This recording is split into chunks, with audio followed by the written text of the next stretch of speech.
الله الرحمن الرحيم والحمد لله رب العالمين والصلاة والسلام على أشرف الأنبياء والمرسلين حبيب الله العالمين أبي القاسم محمد اللهم صل على محمد وعلى محمد وعلى أهل بيته الطيبين الطاهرين وأصحابه المنتجبين رب اشرح لي صدري ويسر لي أمري واحلل عقدة من لساني يفقه قولي. Let us recite Surah Al-Fatiha for all the mu'mineen and mu'minat, all your deceased and martyrs of Islam. Bismillah ar-Rahman ar-Rahim. Alhamdulillah Rabbil Alamin. Ar-Rahman Malik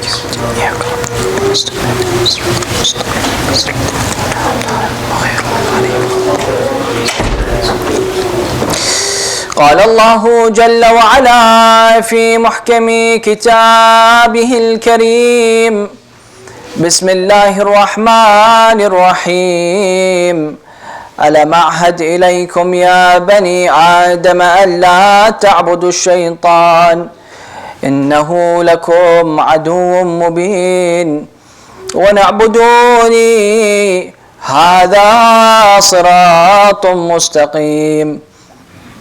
In the name of Allah, the Beneficent, the Merciful. Allah subhanahu wa ta'ala mentions in the Holy Quran in Surah Yasin verses 60 and 61, did we not take an oath from you, O children of Adam, that you shall not serve Satan, he is your open enemy, and that you shall serve me, this is the straight path. Assalamu alaikum, dear brothers and sisters in Islam and faith and in humanity, wa rahmatullahi wa barakatuh. Yesterday we were speaking about the first weapon that shaitan used against mankind. And we said that the first weapon and the first assault that shaitan used against mankind was envy and was that of hasad. And then we spoke about the second weapon that shaitan used against mankind. And we said that the shaitan comes and he tells you that Allah subhanahu wa ta'ala gave you the aql and he gave you the intelligence and he gave you a brain and that you should think for yourself. And that way, when the command of Allah subhanahu wa ta'ala descends upon the human being, you will come and you will say, well, Allah gave me this brain and this intellect. This is what shaitan will come and try to persuade you in this way of thinking. He'll come and try and to persuade you that Allah has given you an intelligence and He has given you a brain so that you should think for yourself. That way when the command of Allah subhanahu wa ta'ala comes down, you say, hold on. I have a brain, let me think for myself. So you find that shaitan is coming and he is trying to persuade us in the face of Allah's command. And why we should not follow the command of Allah subhanahu wa ta'ala. Will come and will say, shaitan will come and tell you, what are you, a robot? You know, right when he comes and he commands you, you're going to come and listen? Are you a robot? He's given you a brain, He's given you an aql. You should think for yourself. So this is where you find the assault. It came during the time of Nabi Nuh with his son. Nabi Nuh's son. We mentioned yesterday that when the command of Allah subhanahu wa ta'ala came down, what did he do? He said that this small ship is not going to save me. It's that mountain that's going to save me. Because he did the calculations in his mind. Right? He came and he said, he did the calculations, he sat down, paper and pencil, he did the calculations, and he's seen that mountain is bigger than this ship. But we said that no matter how small the ship is, if Allah subhanahu wa ta'ala has decided for that ship to be a ship of salvation, then you better be on that ship. Or else you will be doomed. So when we come in today's reality, and we come and we see how does that apply into our daily lives, we come and we see, for example, these gatherings that we come to, There may be 50 people sitting in the room, but Allah subhanahu wa ta'ala has chosen that this group of 50 and the place that they are sitting in is the ship of salvation. Compared to that room in which there's thousands of people sitting there listening to a majlis, for example. So Allah subhanahu wa ta'ala is trying to tell us to follow His command. And we said yesterday, we mentioned that why we shouldn't use our aql and our intellect in the face of the command of Allah subhanahu wa ta'ala. Now we come and we ask the question, why is it that Allah did not want us to use our aql in the face of His command? We need to understand this, and this is what is going to be our focus for today. So Allah subhanahu wa ta'ala wanted us to be obedient, and this is why He created us to be obedient to Him. And He mentions in Surah Al-Dhariyat, Surah 51, verse 56, وَمَا خَلَقْتُ الْجِنَّ وَالْإِنسَ إِلَّا لِيَعْبُدُونَ. So Allah has created us to worship Him, and He created for us servanthood to be obedient and to be obedient to His command. But you see, when the question is, when does this obedience come? What time does it come? The obedience of Allah subhanahu wa ta'ala comes before the stage, using your intellect, comes before the stage of obedience. Before the stage of obedience, Allah subhanahu wa ta'ala wants you to use your aql. Why?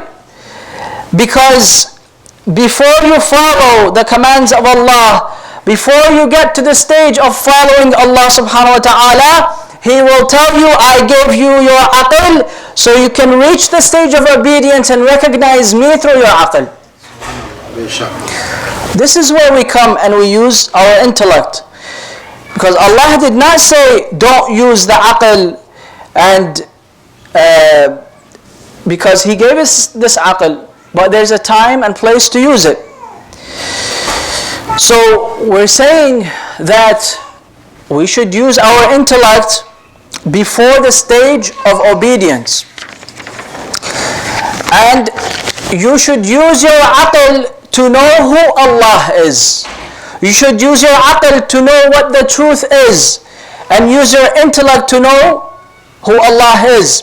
And after you know Allah, then when Allah sends His command, you don't use your aql. Because now you know who Allah is. You just obey. So we have our wajibat, which are what? Which are furu' ad-din. You have salat, Sawm, Hajj, Zakat, Amr bil Ma'ruf, and Nahy anil Munkar, and Jihad, and all of these are wajibat. But you come, this is the stage of wajibat. But before wajibat, what comes before wajibat? Usul ad-din. We have al-Tawheed, al-Adl, al-Nubuwwah, al-Imamah, Qiyamah, which is Mi'ad, right? So the first stage is Usul ad-Din. Then comes Furu' ad-Din. What did Allah say in Usul ad-Din? He said in Usul ad-Din, you use your aql. And when you use your aql in Usul ad-Din, this is how you come to know who Allah is. Then, when you come in Usul ad-Din, you come to know who the Prophet is. Then you come to know who the Imam is. Then after all of that, you come and you know Allah better. So when Allah gives His command, after you have known Usul ad-Din, what happens? You shouldn't come and say, let me use my aql. Because that means you have not understood who Allah subhanahu wa ta'ala is. So, therefore, to us, for Usul ad-Din, there's no taqleed. If your marja comes and tells you to follow two gods, you can't listen to him. Because in Usul ad-Din, there's no taqleed. Or if he comes and tells you that there's one God, but because he said that there's one God, and you follow him because he said that, your aqidah is batil. Your belief is batil. So, in Usul ad-Din, it is purely using your own intellect and logic and reasoning. So the aql is to know who the Prophet is. Aql is to know who the Imam is. Aql, so aql is used only in usul ad-din. And in furu' ad-din, there's no aql. You don't use any aql. There's no aql involved. There's no intellect involved in furu' ad-din. The only thing that is there, which is obedience. Because you have already known Allah subhanahu wa ta'ala. Now, your only duty is to come and to obey. So, we recognize that Allah has given us intellect. So, once we discover Allah subhanahu wa ta'ala, there is no use for the intellect. We only follow the furu' ad-din with obedience.